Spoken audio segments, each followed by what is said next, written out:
मानवता के दो सबसे बड़े सवालों के जवाब खोजने की एक अंतहीन यात्रा में वैज्ञानिकों ने अब नजरें दूर के तारों से हटाकर हमारे सौरमंडल की ओर ही कर ली हैं। वो दो बड़े सवाल, हम कहां से आए हैं और क्या इस ब्रह्मांड में हम अकेले हैं। ये वो सवाल हैं जो मानव सभ्यता को शुरू से ही सोचने पर मजबूर करते आए हैं। दशकों की जद्दोजहद के बाद आखिरकार नासा ने इन सवालों की खोज में अब तक के सबसे महत्वाकांक्षी मिशन को लॉन्च कर दिया है, द यूरोपा क्लिपर मिशन। इसका टारगेट है यूरोपा, जुपिटर के सबसे बड़े 4 गैलीलियन मून्स में से एक। शुरू से ही वैज्ञानिकों का मानना है कि यूरोपा की सतह के नीचे एक बहुत बड़ा समुद्र है, जहां हम सबकी नजरों से परे एक अलग ही दुनिया हो सकती है, एक ऐसी दुनिया जहां जीवन पनप रहा होगा। यूरोपा हमेशा से वैज्ञानिकों की उन कल्पनाओं का हिस्सा रहा है जहां जीवन फल फूल रहा है। असलियत में देखा जाए तो यूरोपा बहुत ही खास जगह पर मौजूद है, जहां पर जुपिटर और उसके बाकी चंद्रमाओं की टाइडल फोर्सेस की वजह से यूरोपा के अंदर टाइडल प्रेशर बन जाता है, जिसकी वजह से यूरोपा में इंटरनल हीट का जन्म होता है।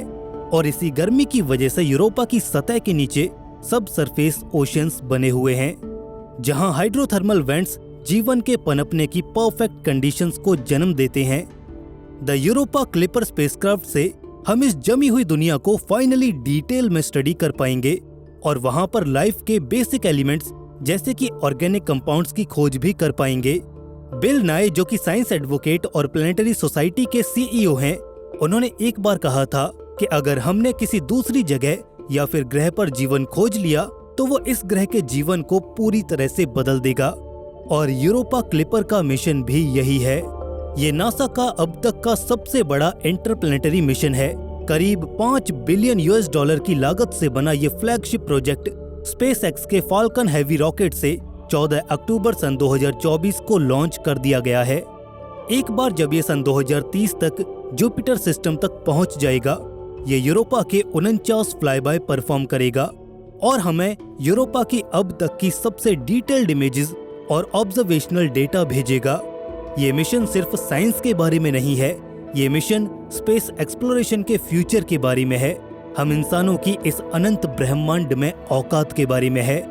हमें पता चलेगा कि इस सौरमंडल में हम अकेले हैं या कोई और भी है। तो क्या है जो यूरोपा को इतना स्पेशल बनाता है और इस मिशन से हम क्या उम्मीद कर सकते हैं? आखिर यूरोपा ही क्यों? यूरोपा सिर्फ एक चांद नहीं है, बल्कि ये एक्स्ट्रा टेरेस्ट्रियल लाइफ को खोजने के लिए वैज्ञानिकों द्वारा सिलेक्ट की गई एक प्राइम लोकेशन भी है। जुपिटर को ऑर्बिट करता ये चांद हर 3.5 अर्थ डेज में एक ऑर्बिट पूरा करता है। ये गैस जाइंट जुपिटर और आसपास के बड़े मून्स की वजह से बहुत ज्यादा टाइडल फोर्सेस एक्सपीरियंस करता है। ये फोर्सेस इस चांद को लगातार स्ट्रेच और कंप्रेस करती रहती हैं, जिसकी वजह से इसके इंटीरियर में हीट जनरेट होती है। वैज्ञानिक मानते हैं कि ये हीट यूरोपा के समुद्रों में हाइड्रोथर्मल वेंट्स को पावर देती होगी, और जैसा कि हमें धरती पर ओशंस में देखने को मिलता है, वहां पर भी यूरोपा की सतह के नीचे सूर्य के प्रकाश के बिना भी केमिकल एनर्जी और हीट एनर्जी के सहारे जीवन फल फूल रहा होगा। अनुमान है कि यूरोपा पर मौजूद आइसी क्रस्ट करीब 24 किलोमीटर चौड़ी है। यदि अगर इस चांद पर सब सरफेस ओशन मौजूद होगा भी, तो वो इसकी सतह से 24 किलोमीटर नीचे होगा। पृथ्वी से की गई ऑब्जर्वेशंस और पिछले मिशन से मिले डेटा ने ये रिवील किया कि यूरोपा की इस आइसी क्रस्ट में बड़ी बड़ी दरारें हैं, जहां से इसके भीतर का पानी स्पेस में रिलीज होता रहता है और इससे बहुत बड़े गाइजर्स का निर्माण होता है, जो कई मील ऊंचाई तक जाते हैं।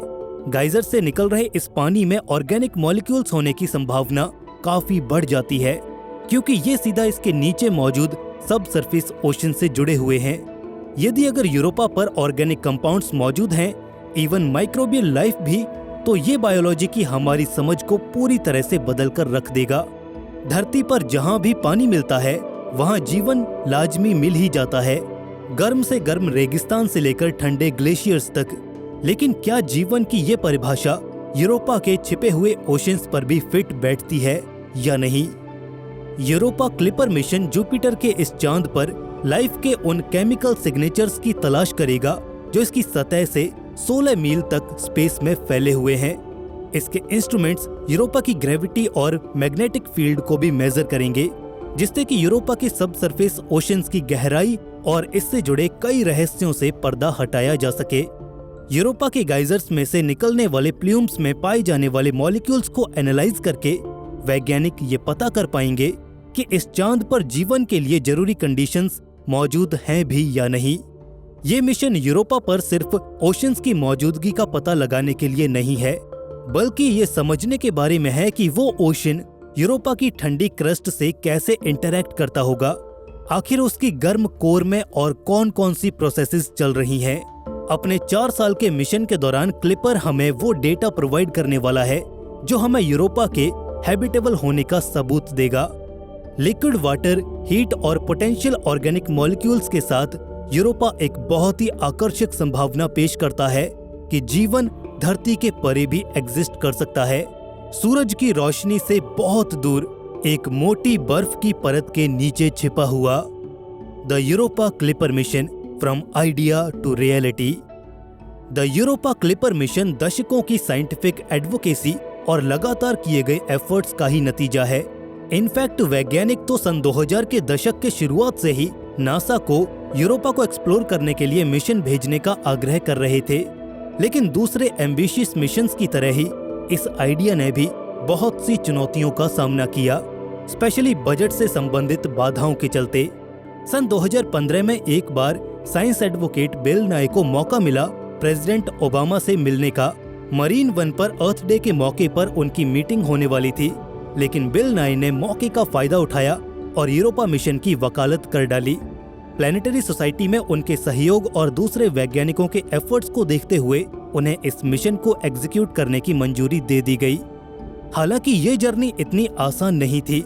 सन 2014 में मंजूरी मिलने से 1 साल पहले ही नासा ने सरकार को साफ साफ मना कर दिया था कि यूरोपा मिशन के लिए उनके पास कोई फंडिंग नहीं है।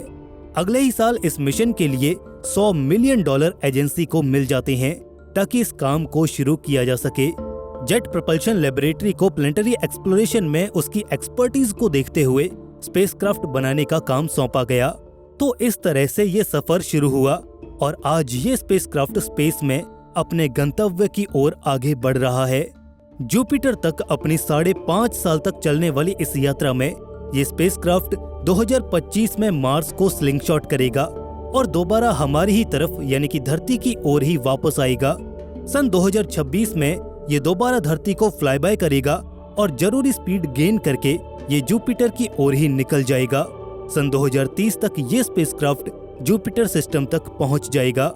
अपनी मंजिल पर पहुंचने के बाद ये यूरोपा के 49 फ्लाईबाइज परफॉर्म करेगा।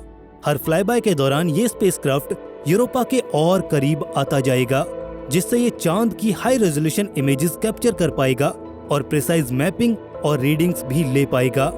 यूरोपा क्लिपर मिशन जुपिटर के इस आइसी मून को एक्सप्लोर करने वाला पहला मिशन नहीं है।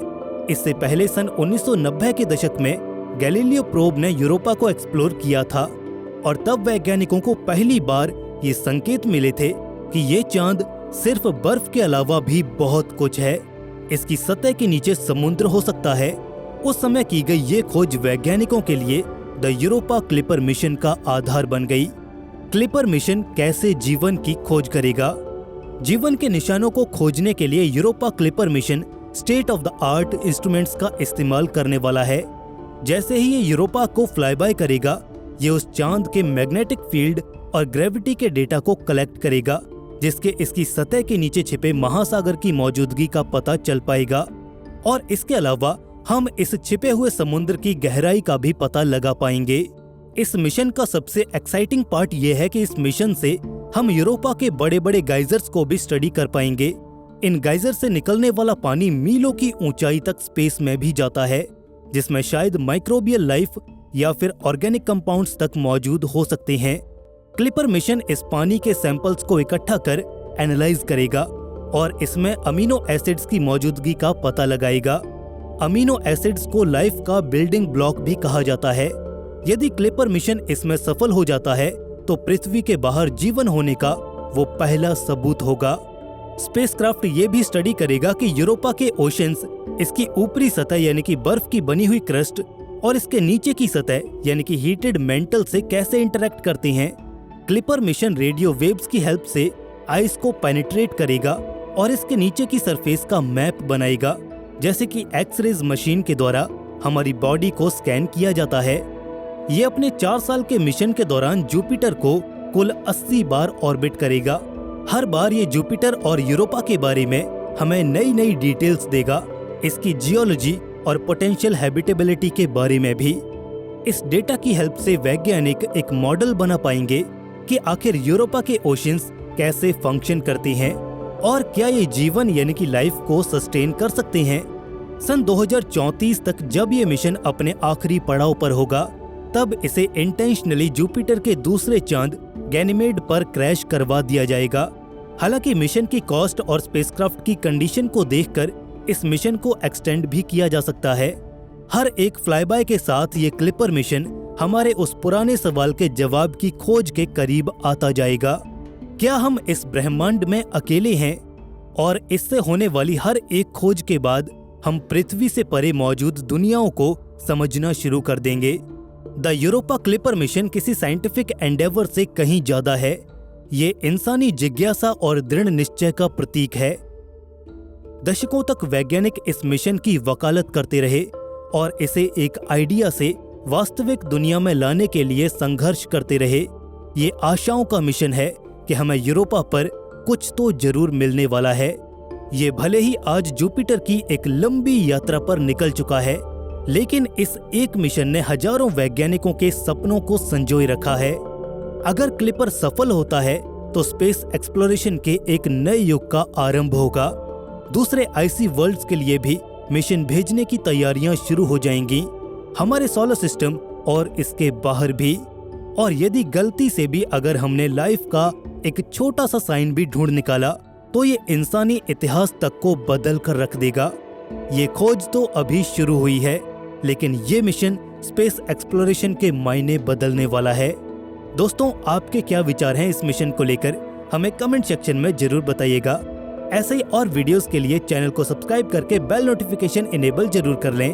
अगर आपको ये वीडियो पसंद आया तो इसे लाइक और दोस्तों में शेयर जरूर कीजिए।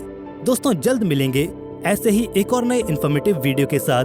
तब तक के लिए स्टे क्यूरियस, बी हैप्पी। नमस्कार।